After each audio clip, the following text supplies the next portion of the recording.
Hi everyone. In today's video I want to talk about the endgame. This is a really crucial part of a chess game because it's the point at which you'll actually convert on any advantage you might have developed, or it's a point at which you might be able to save a half point or even turn a loss into a win if you know what you're doing and are able to play it in the right way. There's a lot of focus often given to openings and middle game, and especially knowing openings and opening theory, when actually I think more time should be dedicated to end games because of how it then drastically improves the rest of your game. The position we can see here on board was played between Magnus Carlsen with the white pieces and Levon Aronian with the black pieces. It was played back in 2007 in the Candidates tournament. Magnus was actually the number 16 seed in the tournament at that time. He was just on the way up. Levon had been playing slightly longer then, so he was the number 1 seed, and he actually knocked Magnus out in tiebreaks eventually in this tournament, but up until that point Magnus gave him a very good run for his money, as we'll see in this game. So it's white to move here, and I want to start off by giving two endgame principles at the same time, because of how linked they are with one another. The first one being always look to activate your pieces in the endgame, and the second one being make sure you come up with a plan before you start moving pieces. Now, both of these principles can be applied and should be applied to the other areas of a chess game as well, the opening and the middle game. But for me, these principles take on even greater significance in the endgame when there are fewer pieces on the board and the struggle can often become very positional and very cat and mouse. And that's one of the reasons I really enjoy playing the endgame, because everyone's out of book and it comes down to who understands how to maneuver their pieces better and execute on a plan. So before you can come up with a plan and before you can activate your pieces, you need to take stock of the position and understand what's going on, understand the imbalances and what each side is trying to achieve. So if we first take stock of the material in this position, we can see that it's equal. Each side has 6 pawns, 2 knights, 2 rooks, and then the kings are on the board, of course. So from a material perspective, there is no imbalance there. We have a balanced material position. If we actually then look at the activity of those pieces, for me in this position, the black pieces are currently more active than the white pieces. We can see that the knight on a5 is ready to hop into c4. From there it could then jump back into d6 and blockade the white pawn, which is on d5. This is a passed pawn. It could also jump into d2 and start making threats against the e4 pawn if this square wasn't covered by the white knight. And as a side note, this is something which is important to think about too. You should always visualize what the position could look like in the future. So where I talk there about the black knight jumping into d2 and pressuring the e4 pawn, although that square is currently covered by the white knight, if white were to move that knight away, then that square would be vacant to jump into for the black knight. We can also see that the black rook is standing here on the c8 square, looking down the only open file on the board. So black currently has control of this c file and has a threat here to jump into c2 and double rooks along this c file. And this is why for me in this position the white pieces are looking less active than the black pieces. White does have some trumps in this position, however. He's gained space through the middle of the board. Carlsen has this passed d pawn on d5, which is threatening to promote to a queen very soon. And black also has these double pawns on f6 and f7, which means that the pawn structure is less fluid here for the black side. It also means that these pawns could be weaker in future than the white pawns because they can't support each other in a chain, a pawn chain. And furthermore, it also weakens this f5 square. So if white were to land a knight on f5, black wouldn't be able to kick that knight away with a pawn to g6 push, because that g7 pawn is now on the f6 square. So now that we've taken a look at the position and had a think about what's going on for both sides, it falls upon white to come up with an active plan here. Now, the most obvious move in the position is to develop the rook from a1 to the c file, and this is certainly not a bad move. It challenges black's control over the c file and it activates the white rook. But Carlsen actually played something different in this position, and the reason Magnus played something different here was that he was anticipating the position after the rooks have been traded. So what he foresaw was that if he did challenge the c file and a pair of rooks were traded off, once the black knight came from c4 to d6 and started putting pressure on the e4 pawn, he would be forced to move his rook from the c-file back to the e1 square to then defend the pawn. Otherwise, he'd have to move the knight backwards to d2 and defend the pawn in a passive way. And what he's seeking to do with his knight is move the knight to a more active square like f5. He doesn't want to retreat it to passively defend his pawn. And so that was why Magnus rejected this whole idea of challenging for the c-file straight away and instead decided to look for an alternative plan to activate his pieces. And that's what makes the move that Magnus played really precise in terms of his positional understanding. So I'll show you the move and then we can look at why Carlsen played in this manner and what plan he's looking to execute. And if you want to try and find the move yourself, then feel free to pause the video.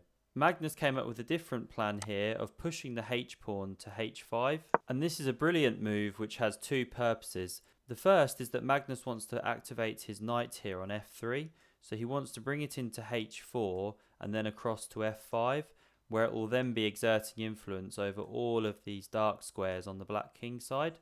It will also be preventing the black knight from jumping into d6 if it ever went on that journey. The second purpose of this move is to send the h-pawn down the board, ideally to the h6 square, where it will then prevent the black king from escaping from the back rank via g7. And so this has tactical implications around back rank checkmate. And if black were to push the h-pawn in reply, pawn to h6, then this introduces a weakness because once the white knight reaches the f5 square, it would then be looking at this pawn on h6. And therefore this could force black into a passive defensive setup with either rook or king having to stay tied down to the protection of that pawn. And this brings us on to the third rule of the endgame, which is think about your pawn structure in the endgame. As we've covered in previous videos, pawns can't move backwards, so once you've advanced them down the board, whilst you do gain space, which is great, you also leave weaknesses behind. And so it's very important to consider when you're pushing your pawns in an endgame, can these pawns be attacked by other pieces? Do they block my own pieces? Does moving this pawn move me closer to a strategic objective? So without going into huge amounts of detail in this video around pawn structures, the general principle here is that you must keep pawn structure in mind when pushing pawns in the endgame. So after Magnus played pawn to h5, Levon didn't play pawn to h6 in response. Instead, he continued with his plan of bringing the knight into c4. Just to briefly cover off why he didn't bring his rook down to the c2 square, this is a move that I think a lot of people would play very quickly in a blitz game, looking to then bring the other rook over to c8 and double on the c-file. But the problem here is that now if white challenges for the c-file, let's say this time with the e1 rook, so that we don't leave the a2 pawn hanging, then when black doubles on the c-file, to put the pressure on here, white can simply take, and after black takes back, suddenly we push pawn to d7, and black's in a lot of trouble, because the rook can't come behind the pawn like the black player would want to do, because the knight is covering this d2 square. So black would then have to retreat, white carries on pushing, black cuts off the rook, and we can actually then play the rook into c1 here, not minding if black takes the pawn, because suddenly black is going to be caught in a mating net. We check on c8, black comes up to g7, h6 check, black takes, and now knight h4. And we can see the power of pushing that h-pawn because we were able to use it as a lever to drag the king away from its safety. And although there's still some moves to play here, the basic idea is that black can't actually stop the mating net, which white is about to trap black with. Just to show this out for some moves, let's say black plays b5, looking to bring the knight into c4 next move. White can now give a check to the king on h6. And after, let's say, king h5, rook g8, preparing to close the trap, g4 is now threatened to checkmate, and there's nothing that black can do to stop this. So coming back to here, that's why Levon continued with his plan of knight c4. Magnus continued with his of knight h4. Levon jumps into d6 to cover the f5 square from the knight. And this now gives Magnus opportunity to close the trap on the king by pushing the pawn to h6, covering this g7 square. So suddenly, black has things to think about on the back rank, and Magnus has achieved that strategic goal. Levon now plays the rook into c3, preparing to double on the c-file. Magnus now at this point challenges that rook. Levon doubles up here. Magnus takes. Rook takes. And now this brings us to a position where it's important to talk about the fourth rule of the endgame, which is you must calculate accurately. And this is very important because it's all well and good having a solid plan and aiming for strategic objectives, but once you reach a certain critical position where you've achieved a strategic goal, you then have to actually calculate a forced sequence of moves that will leave you with an advantage. So this is where Magnus would have had another think about the position and calculate through whether or not he can trade the knights here in order to still have an advantage in the position. Having done that thinking, Magnus saw that he could jump the knight into f5 here and still leave himself with an advantage in the position. So that's what Magnus did here. Levon then took Magnus's knight. He can't really do anything else meaningful. And Magnus takes back with the pawn. So we now have a rook endgame left on the board following these trades. And what Magnus has seen here is that Levon can't play rook d3 to get behind the pawn and round it up, because in response to this, Magnus would simply play rook c1. And because of that pawn on h6, the black king is trapped, and white is now going to force checkmate on the back rank. If we just show that here, black is forced to block with the rook, and that's checkmate. So through good calculation, Magnus knew that this was a good position to trade off the knights. He understood that that was a favourable exchange for him, which is another important concept in the endgame, and that the tactics were working out here because black couldn't get his rook behind Magnus's pawn. So we'll continue through the game here, and it will bring us on to our fifth and final theme of the endgame. Here Levon played king to g8, looking to bring the king towards the centre. And in response, Magnus played in a very accurate way. Again, if you look at this position and perhaps pause it and consider how you would play, how many of us would simply play rook to d1 and start pushing the d pawn down the board? It looks very logical to do so. The problem here is that if you put the rook on d1, black starts bringing the king across, we push, black comes across, we push, and black is actually just in time to stop the pawn. And the problem we've got is, even if we bring the rook in to start trying to win this pawn, black can simply drop back with the rook. We take the f6 pawn, let's say, black rounds up this one, and we're actually not going anywhere fast. And in fact, the position is just dead level now by this stage, and the advantage has been blown. So coming back here, Magnus didn't play rook d1, he foresaw this, and instead he played the more accurate move, rook e4. A really nice rook maneuver, which is looking to keep the black king tied down to the king side, because we can see that from e4, the white rook can now pivot to the g4 square and come in on g7, again supported by that pawn on h6, and from there it's going to be attacking these two pawns, but critically this h7 pawn. If that were to ever drop off, then the white pawn on h6 is only 2 squares away from queening. So in response to this, Levon plays king to f8, anticipating the check. Magnus comes in on the g file anyway. Levon now drops his rook back to c7. The reason he doesn't come behind the pawn on d3 is that now Magnus has a free run to come down to g7. So if Levon takes here, Magnus takes here, and even after king g8, Magnus simply gives a check. The king jumps into the corner, Magnus takes here, and he's completely in control. So instead, Levon plays rook to c7, which is one of the best tries in the position. Magnus comes in on g7 anyway. Levon pushes b5 to start trying to get his queenside pawns going. Magnus picks up the h7 pawn. Levon drops his king back across. Magnus gives a check. King h8. And now a really nice, accurate move from Magnus. He plays pawn to d6, hitting the black rook on c7 and forcing it to come in front of the pawn here. And this is where we now come on to the fifth and final rule of the endgame, which is activate the king. So in the opening and the middle game, we talk about bringing the king to safety and making sure it's protected and shielded behind pieces. But during the endgame, the king needs to be used as an attacking piece. There are less pieces on the board in the endgame, and so the king is usually less under threat. And therefore, we actually want to get our king active and moving towards the centre of the board, where it can start attacking pieces and potentially rounding up pawns. So this is what Magnus now begins in this position, with king to f3.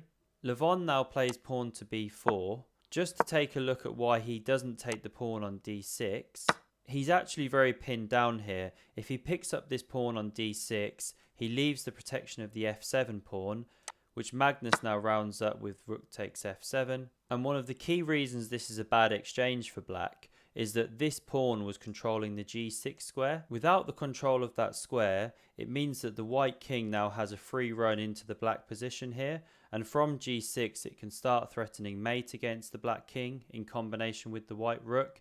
It can also threaten the pawn on f6, and as soon as that falls, not only will there be a passed h pawn, but there'll also be a passed f pawn to contend with, and with all of these threats combined, black just wouldn't be able to cope. So coming back here, Magnus has just played king to f3, and that's why Levon didn't take the pawn on d6. Instead, he played b4. Magnus continued in with king e4. Now Levon took the pawn on d6, basically because he doesn't see a better move at this stage. If he hadn't taken the pawn, white's simply going to carry on marching in, d5, c6, and that's completely over for black, with the king being next to the pawn like that. So Levon took the pawn. Magnus then took on f7, as we've already discussed.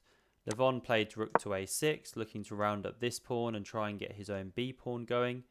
But here Magnus now puts in the killer sequence of moves, and this is where he would have calculated to make sure he had a winning combination to the end. He played pawn to g4. Levon moved the king back to g8, attacking the white rook. And Magnus now threw in a tactic in this position. He played pawn to h7, because if black were to take the white rook on f7, then pawn to h8 simply queens, and that's a winning advantage. So Levon played king to h8. Again, if you want to pause the video here and look for the winning idea that Magnus played to finish off the position, then do so. Magnus played pawn to g5 here, a winning breakthrough, because after pawn takes, he now pushed pawn to f6. And we can see that this pawn is controlling g7, this pawn is controlling g8, and once the white king marches into g6, the king will then be supporting the h7 pawn and allowing white to give a checkmate on f8. And this idea is actually unstoppable, so here Levon resigned. So a really beautiful endgame by Magnus, very instructive, and a really good game to demonstrate the 5 key points that I think everyone should remember in the endgame. So to recap on what they are, number 1 is always activate your pieces, but combine it with number 2, which is do that with a plan in mind. Number 3 is stay mindful of your pawn structure at all times in the endgame, especially be mindful of making pawn weaknesses by pushing pawns. Number 4 is make sure you calculate in the endgame, even if you've built up a strategically winning advantage. And number 5 is make sure you activate the king. And although this is listed as number 5, it's not to say that there's any particular order that these must be done in. That could be the very first thing you do in an endgame, but it's just a very important thing to keep in mind the whole way through.